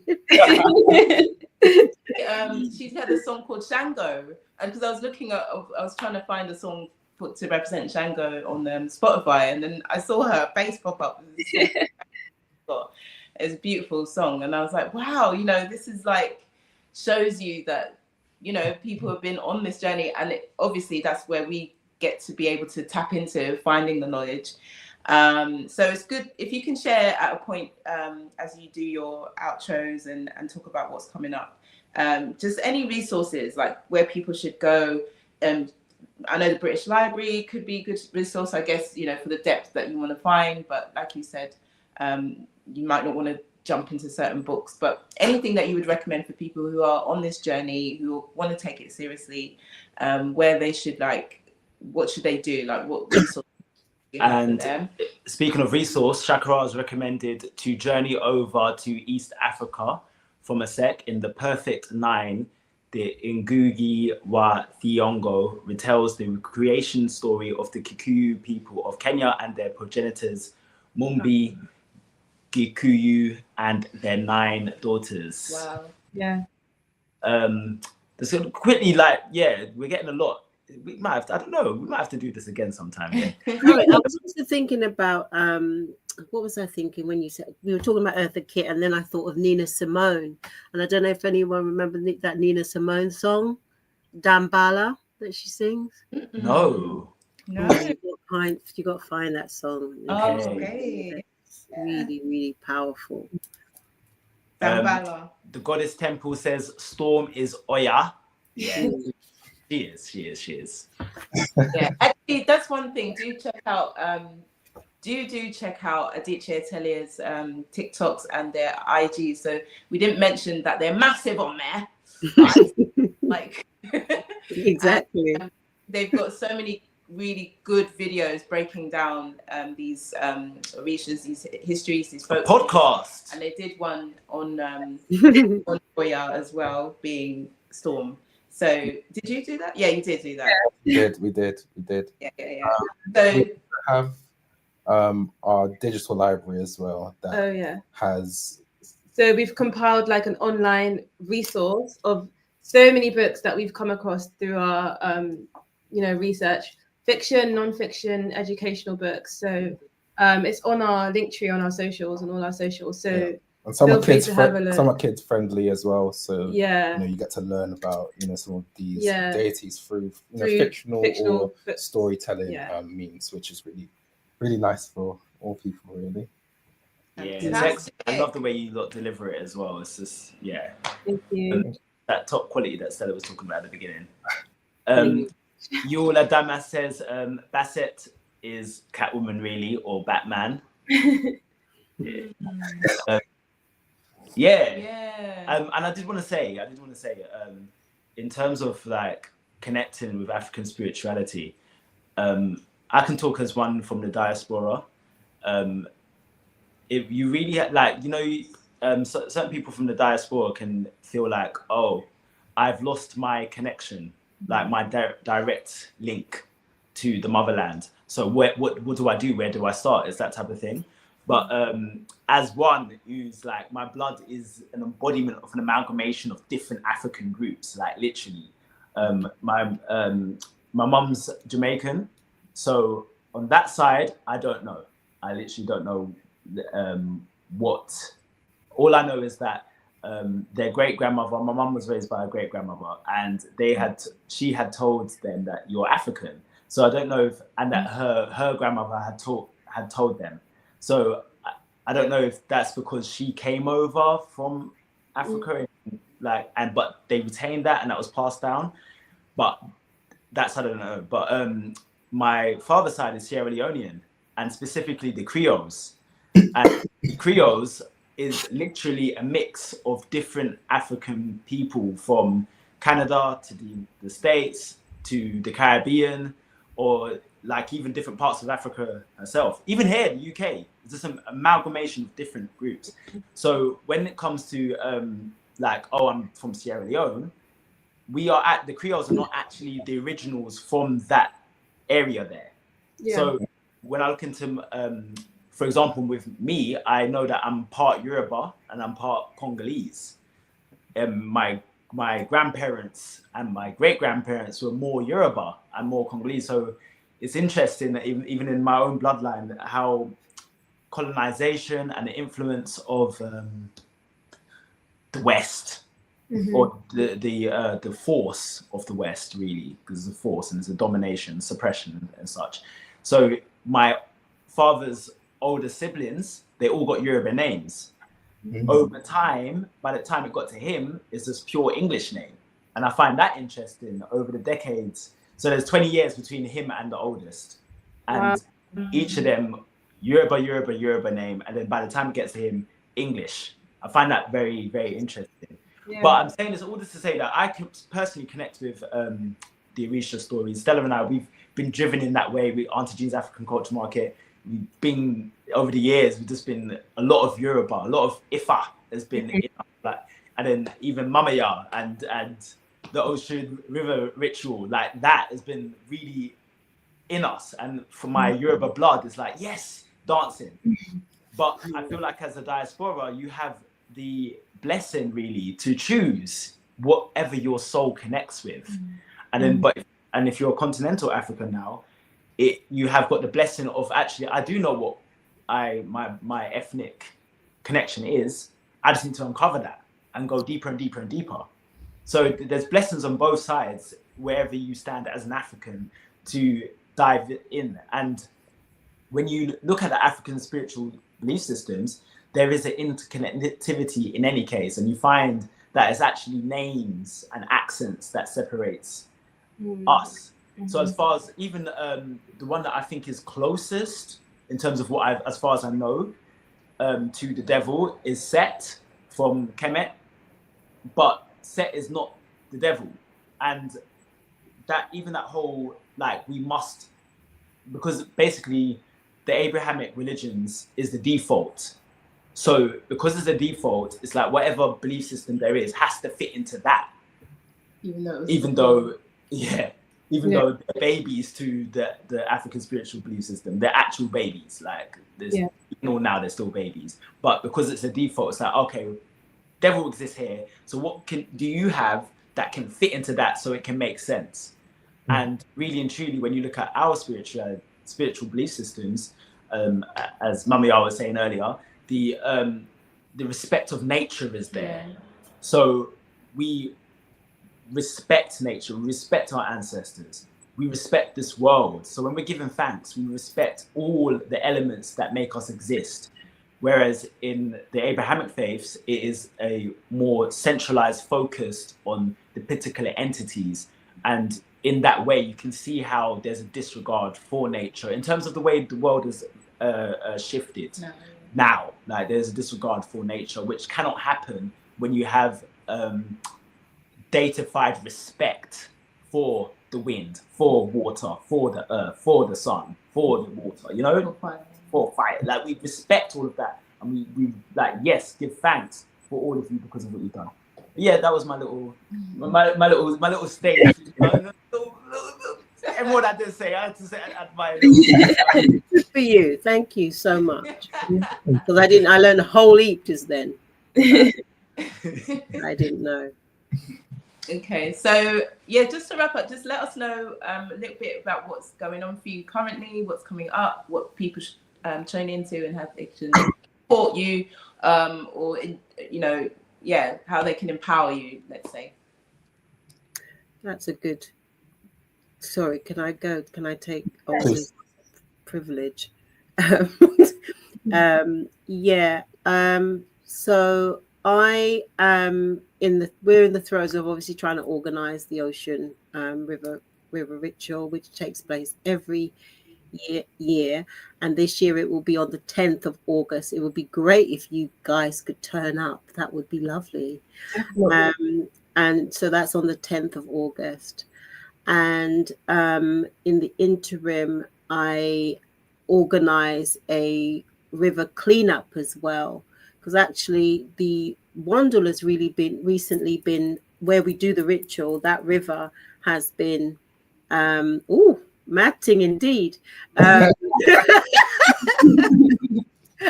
river's been infiltrated by a diesel spill in the Wandle River. I don't know how a diesel tank managed to get into the river, but this is the stuff that's going on that I can't even bear. It just hurts me, like it just physically hurt in my body. But we do a river cleanup, but we do it at the Thames, so we actually connect it with the Thames. So that will be taking place on the 1st of June, And before then, other things is, like I said, the Michelle, my group, my community that I've set up. So where we do the meditations and things, I think if people could tap into some of that, not just the meditation, but also just to do with spiritual growth, you know, and your spiritual, you know, your intuitiveness, your creativity. So all of what you guys are doing, that's what my aim is, to lead people to unveil their own, you know, system in that way, by connecting to their spirituality, because, you know, there's so much that's untapped there. So I will, yeah, so that's basically what I'm doing. And, you know, hopefully you can find it somewhere along the line on some of these platformy things. Yeah, definitely gonna post it up for you as well. Oops. Okay, we'll do that shortly. Yeah. Yeah. And so the river cleanup on the 1st of June, that takes place at the 10th. And there's the Ocean River Ritual UK is the website where you could sign up to do that. And the Ocean Festival, you could also register on that same site. It's brilliant works. It's just so amazing getting people to connect with African spirituality, but also to play a role in helping to improve the conditions that have been done by lots of specific types of men. Which also shows the practicalities of African spirituality. Yes. So, Yeah, totally. Which is why I started doing it, because, and it's about 3 years now that we're doing it, because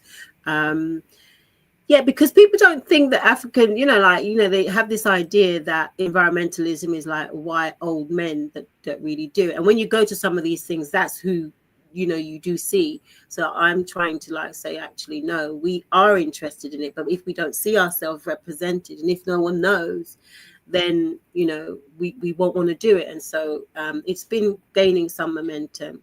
And it takes place in London Rivers Week. Did you know there was a London Rivers Week, by the way? Oh, no. There's a London Rivers. Did you know that there's a World Rivers Week? September. London Rivers Week is in that May-June period. But yeah. Okay. Excellent. So definitely going to be coming again. It's brilliant. I would highly recommend. Highly. It's so spiritual. It's so beautiful. Everybody adorning their yellow or it be white and going by the river and doing their beautiful offerings to Oshun, and the songs that we sing and everything. It's just so cultural and enriching. So I would highly recommend for people to join in that, and also clean up. Do participate. We are the ones that can create the world that we want to see. So roll our sleeves up and, you know, get stuck in with the cleanup as well. It's amazing. So give thanks to you, Michelle Yarsanti, for being with us. Thank you. And then, would you like to give any shout outs for how we can empower you as well? First and foremost, on the 12th, obviously, we have the next live week, Wednesday painting at the Africa Center. Oh, right, okay. Love to see everyone there. It's going to be a powerful time, as you know, music, poetry, painting, arts. It's going to be an amazing time, so you don't want to miss it. I'll say that. for sure. Other than that, follow us everywhere that you can. You know, Instagram, TikTok, YouTube. And if you're so inclined, Patreon, put money in there as well. Because yes, everything. What else we doing? What else we got coming up? We're working on a book, so that's going to be fun and exciting. Because we kind of just want to put everything that we teach people on our socials into, you know, an accessible platform, a book that people can read for themselves and, you know, access these great stories. So that's what we're doing. It's on the concept of, you know, everyone asks, you know, where can I start or where can I sort of learn some of these stories? And we believe that we're able to sort of communicate it in a way that is easy enough for people to access, digest it and understand it. And all of that's going to be in a nice packaged book. So, you know, keep in tune. And again, Patreon, support it. Yeah, other than that, yeah, just keep seeing our faces everywhere, and keep doing great work on learning and unlearning all the things that we need to unlearn that we've been told about ourselves that aren't true. Amazing. Well, yeah, thank you so much. Thank you. Yeah, the 12th of March. Actually, before I go into that, I give thanks for the community, man. Like the Kumbunga Media community, they're on it tonight, and we give thanks for your presence and for your joining us in the discussion. I just want to read out Anthony McPhail's one. Hoodoo tradition among the African Americans. We would dress in white and go to the river for baptism. It's a disguised African ritual. Ocean African ritual. Yeah. Very, very interesting. And the goddess temple, I guess this one can wrap it up. I wish all our people knew how beautiful and intricate and full of wisdom African spirituality is. And this is why each of us are doing what we're doing so that they do. We are shifting the world with our works. We give thanks for that. And yeah, this event coming up, March the 12th, from 6 p.m. to 10 p.m. at the Africa Center. It is Poetic Temple. It is a collaboration between the power couple and the other power couple. We've been doing these events since December, and essentially they are to empower the Africa Center. The Africa Center was given to us by the Catholic Church, by some form of reparations, I suppose, as the story may go. And it was given to us in perpetuity in 1964.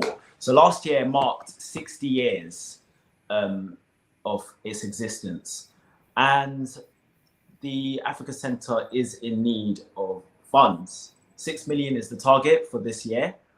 The way we see things is that this minority word is used upon us.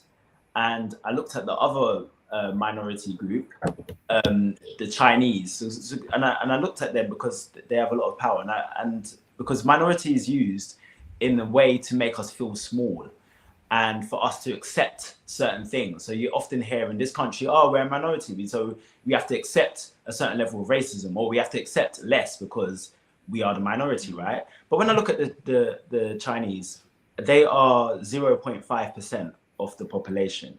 We are 3% of the population, and they have Chinatown, but they don't only have one Chinatown, they have several Chinatowns. And when you go into Chinatown, it is Chinatown. Like, it's not trying to dissolve itself to fit in. It is, I am Chinatown. And we have Africa Center, and we have, Black Culture Archives is there, but it's no longer like the physical space you can't go in at the moment. They say temporary, but they didn't say how long for. And that has only been around for, it was 10 years last year. And we have these various different centers, organizations that don't have a very long shelf life, if you like. So the Africa Center has existed for 60 years. It used to be in Covent Garden, now it's in Southwark. The place is beautiful.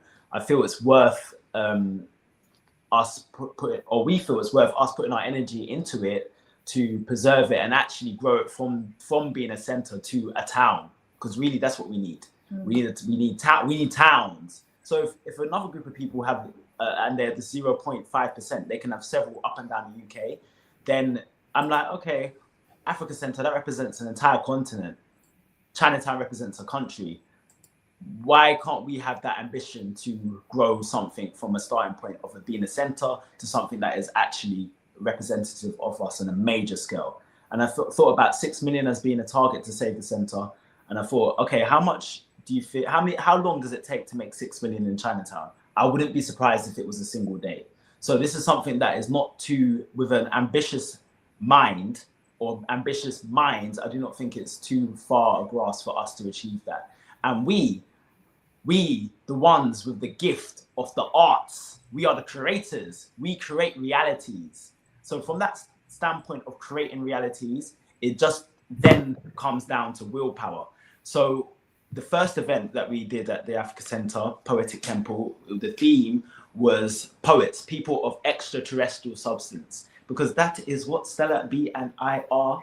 And Stella started off doing live art. So Stella's got the Imatep gene because she possesses the array of the artistic skills. And at the Africa Center, she'll be doing that.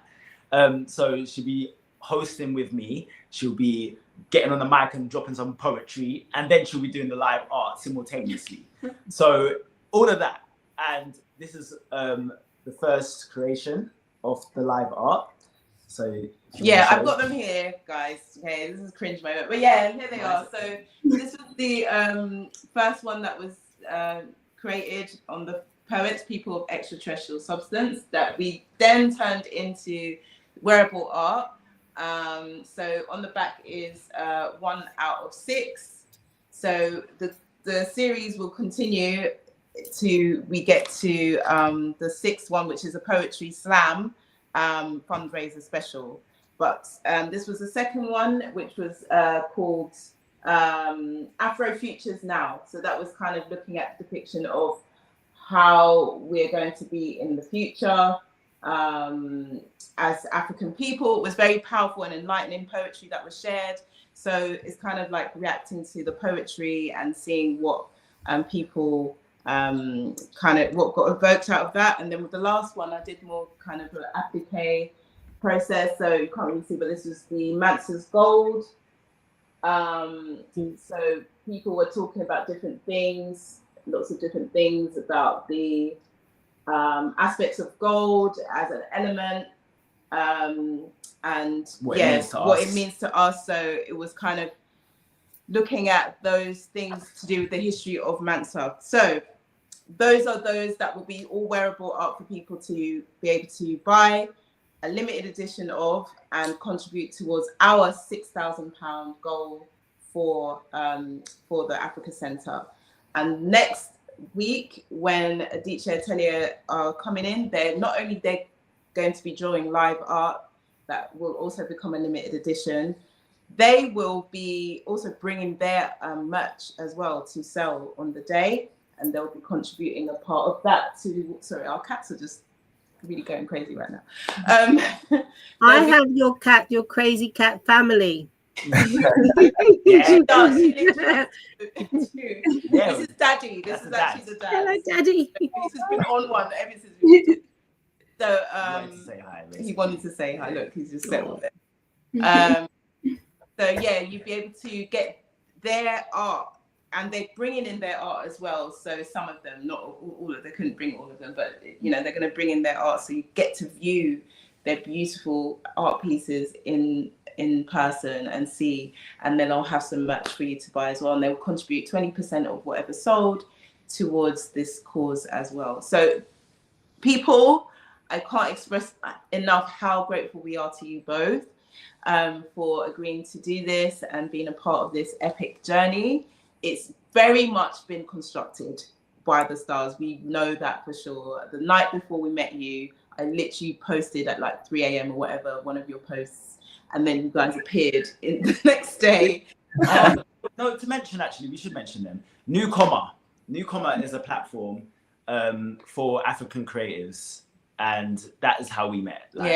So Newcomer, do check out Newcomer. It's the first and only app that is for African and African diaspora creatives, and it's excellent. So please do check that out, Newcomer. So join us on the 12th of March, 6 p.m. till 10 p.m. We'll be screening Crosswordz film Aseda. How long is Crosswordz film? Fatiman, help us out. It's only 5 minutes. Okay. But no, we're all our tongues need correcting. It's just hey. See this British accent? Okay, basically we've got another project on Kimbunga Media. Check it out. It's called Voyage to Motherland. We went to Sierra Leone, Ghana, and Nigeria. In Sierra Leone, I was in trouble. Stella was helping me and my cousins, like with the translation. I was just like, I'm Pan-African, but the way my tongue was not helping me. It's something we need to work with. Quite well. Thank you. You went into the mode of haggling as well. I did try. I tried. I was like, here, my money, just take it. But yeah, So yeah, just to wrap up, just please do come along, get yourselves tickets, and support what everyone here is doing. We want to thank you all for joining us today. It's been so empowering to learn even more from these amazing human beings. Yes. And yeah, and I do want to say one last thing. Yep. In terms of like when you are supporting, you're actually investing. yes. So you're investing in the creation. If you're supporting Mama Yard, then you're investing in not only her, but you're investing in the community. You're investing in the future. When you're supporting Adichie Atelier, you're not only like they're creating assets actually. And it's what I say about Sellers Art as well. It's like these are assets. They appreciate with time in any case. So it's a literal investment, like literal investment. Yeah. But you're also investing in the future of a vision that we're creating for ourselves. We are the ones who are actually, and when you invest in us, you know what I'm saying, you're investing in the future as well. But like you're actually investing in a future that we want to see, because we're shifting the dynamic where there's a lot of things that concern us that we want to address, but there are also those of us that are designing the future that benefits us. So when you're putting your pound or your naira or your dollar, wherever you are in the world, into even Kimbunga media, you are actually empowering us all to actually you're being a part of designing the future where the next generation don't have to have the same conversations that we have all had to have. We don't want to have these I don't want to have these conversations in 30 years time. I want to have different kind of conversations. Yeah. Like, so yeah, this is an investment in go on their future. Patreon. Yes. Invest, do an investment, and yeah, we will look forward to seeing you on Wednesday, guys. Yeah, very much looking forward to it. Thank Do you. take care of yourselves. Thank all of you so much. Much love. Much For love. inviting us. Evening. Thank you. Thank Thank you. you so much. Thank you. Lovely to meet you, Mamaya. Lovely to meet you too. She's adopted you now, yo. Yes. It's locked in. All right. All right then, everyone. Bye-bye. Big up Kimbunga Media. Bye-bye. Thank you, Kimbunga Media. Thank you. Bye. Oh.